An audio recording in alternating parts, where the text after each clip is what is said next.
Mash অ্যানালাইসিসের এটা 3 number class. এই ক্লাসে আমরা এই ম্যাথটা সলভ করব। এখানে বলছে find the value of I1, I2 and I3। That means এই যে সার্কিট আছে, এই সার্কিটের এই I1, I2, I3 এই তিনটা কারেন্টের মান বের করতে হবে।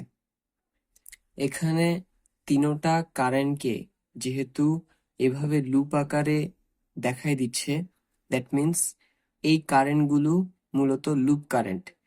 আর কারেন্টগুলো লুপ কারেন্ট হওয়ায় এই কারেন্টগুলোর মান বের করতে হবে ম্যাশ অ্যানালাইসিস ব্যবহার করে। কারণ ম্যাশ অ্যানালাইসিসে কিন্তু আমরা মূলত এরকম লুপ কারেন্টের মানই বের করি। আমরা জানি ম্যাশ অ্যানালাইসিস ব্যবহার করার জন্য এই তিনটা রুলস ফলো করতে হয়, যার প্রথম রুলসটা হচ্ছে identify the meshes. That means ম্যাশগুলো আইডেন্টিফাই করতে হবে বা খুঁজে বের করতে হবে, and consider a direction of current, এবং কারেন্টের একটা ডিরেকশন কনসিডার করতে হবে বা ধরতে হবে। তো পাশের এই যে চিত্রটা আছে, এই চিত্রতে কিন্তু অলরেডি ম্যাশগুলো আইডেন্টিফাই করাই আছে। এখানে তিনটা ম্যাশ আছে, ঠিক আছে। তারপরে তিনোটা ম্যাশের যে কারেন্টের ডিরেকশন আইডেন্টিফাই করতে হবে সেটাও দিয়ে দিছে। তিনটা ম্যাশের তিনটা কারেন্টের ডিরেকশন দিয়ে দিছে ক্লকওয়াইজ, যেমন I1 এটা ক্লকওয়াইজ দিছে, I2 এটাও ক্লকওয়াইজ দিয়ে দিছে, I3 এটাও ক্লকওয়াইজ দিয়ে দিছে।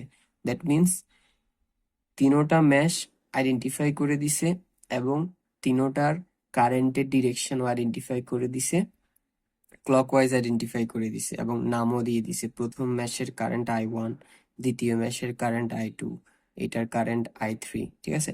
দ্যাট মিনস 1 নাম্বার রুলসটা অলরেডি এখানে করাই আছে। এবার 2 নাম্বারটাতে বলছে apply KVL in the meshes. That means এখানে এই যে তিনটা ম্যাশ আছে, এই তিনটা ম্যাশের মধ্যে আমাদেরকে KVL অ্যাপ্লাই করতে হবে। তো প্রথমে যদি আমরা 1 নাম্বার ম্যাশে KVL অ্যাপ্লাই করি, অ্যাপ্লাইং KVL ইন ম্যাশ 1। তো এই ম্যাশ 1-এ KVL নর্মালি আমরা KVL যেভাবে অ্যাপ্লাই করি এখানে সেভাবে অ্যাপ্লাই করব না, একদম শর্টকাট ওয়েতে আমরা KVL অ্যাপ্লাই করব। সেটা হচ্ছে কিভাবে, এই লুপের মধ্যে বা এই ম্যাশের মধ্যে রেজিস্টর আছে কয়টা? তিনটা, একটা দুইটা তিনটা, রাইট। এই লুপটার মধ্যে রেজিস্টর আছে এই তিনটা এবং তিনোটার যোগফল কত? এটা 10, এটার 1, এটার 2। দ্যাট মিনস 10 আর 1-এ 11, 11 আর 2-এ 13, টোটাল রেজিস্ট্যান্স 13। এবং এই তিনটার মধ্য দিয়ে যে কারেন্ট প্রবাহিত হচ্ছে সেটা হচ্ছে এই I1 কারেন্টটা। তাহলে তিনোটার ভোল্টেজ কত হবে? সেটা হচ্ছে current into resistance. Current I1 আর টোটাল রেজিস্ট্যান্স 13, তাহলে ভোল্টেজ হবে 13I1 বা 13I1, ঠিক আছে। তো এই তিনটা এই ম্যাশের মধ্যে কোন রেজিস্টরগুলো অন্য ম্যাশগুলা শেয়ার করতেছে? অবশ্যই একটা হচ্ছে 1 ওহম আর একটা 2 ওহম। 1 ওহমকে শেয়ার করতেছে দ্বিতীয় ম্যাশ আর 2 ওহমকে শেয়ার করতেছে তৃতীয় ম্যাশ। তো 1 ওহমের ভোল্টেজটাকে আমরা বিয়োগ দিব, দ্বিতীয় ম্যাশের কারণে যেই ভোল্টেজটা ড্রপ হয় সেটা বিয়োগ দিব। তো এটার রেজিস্ট্যান্স 1 আর দ্বিতীয় ম্যাশের কারেন্ট হচ্ছে I2, ঠিক আছে। তাহলে এটার ভোল্টেজ হবে 1I2। সো আমরা -1I2 দিলাম, ঠিক আছে। অবশ্যই খেয়াল রাখতে হবে যেই ম্যাশের কাজ করতেছি সেই ম্যাশ ছাড়া বাকিগুলার ভোল্টেজগুলো বিয়োগ দিব। তো এখানে এটার I2 এর সাথে যে ভোল্টেজটা সেটাকে আমরা বিয়োগই দিলাম।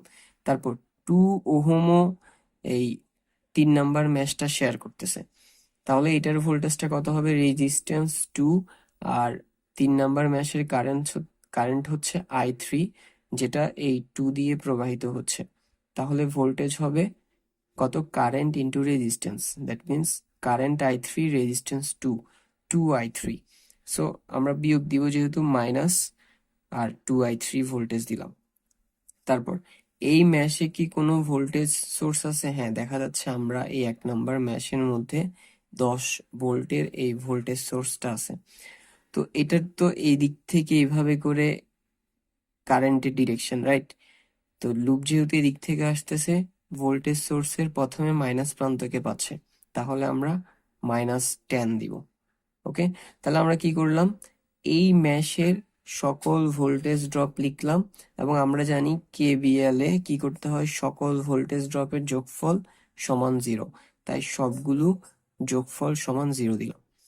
এরপরে এই জায়গার I1 13I1 সেটা লিখলাম, -1I2 যে কথা, শুধু I2 একই কথা।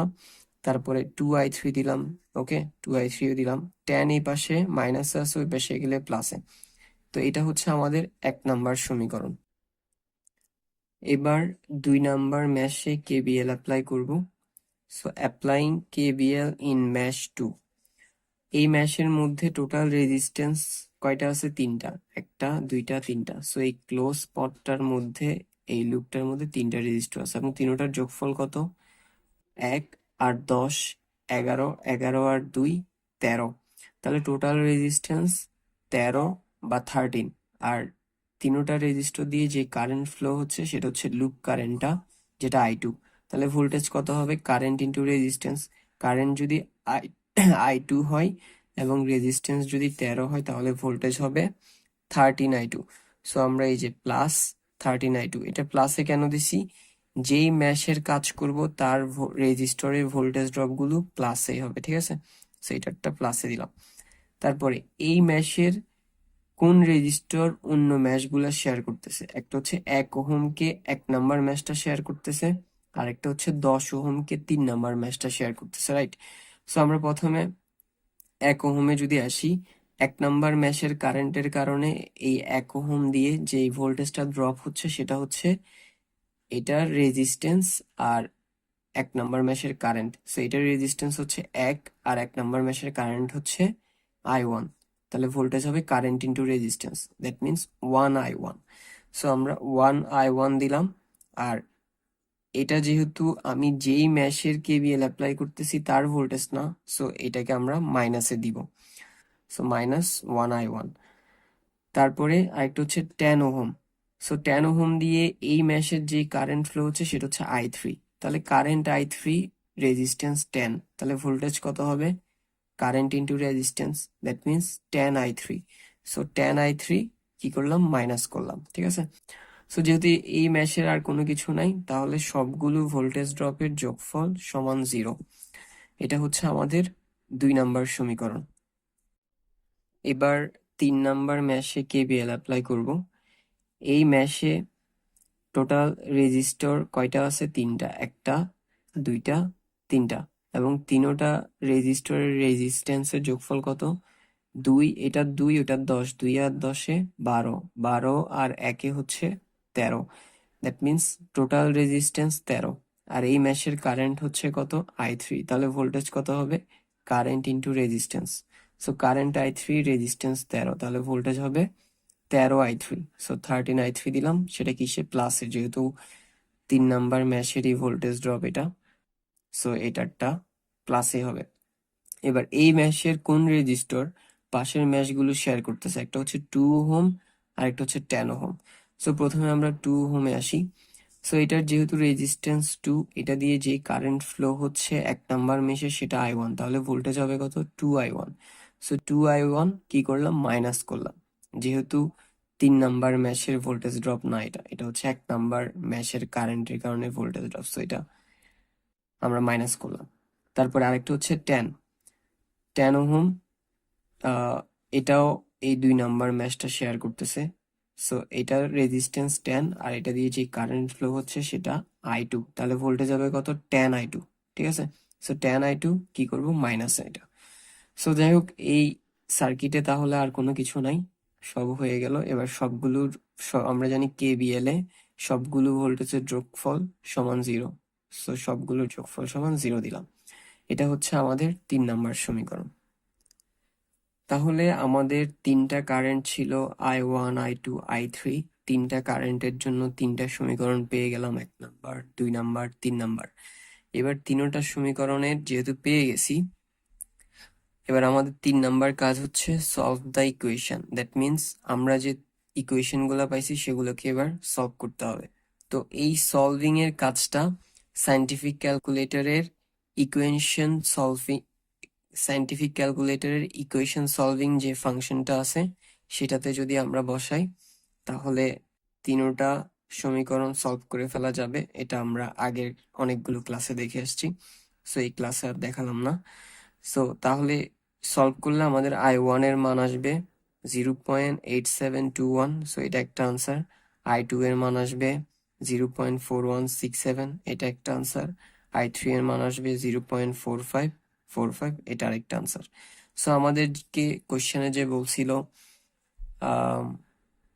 I1, I2 and I3 এর মান বের করতে, সেটা আমরা বের করে ফেললাম। এই যে এখানে বের হয়ে গেছে। So that's all for today.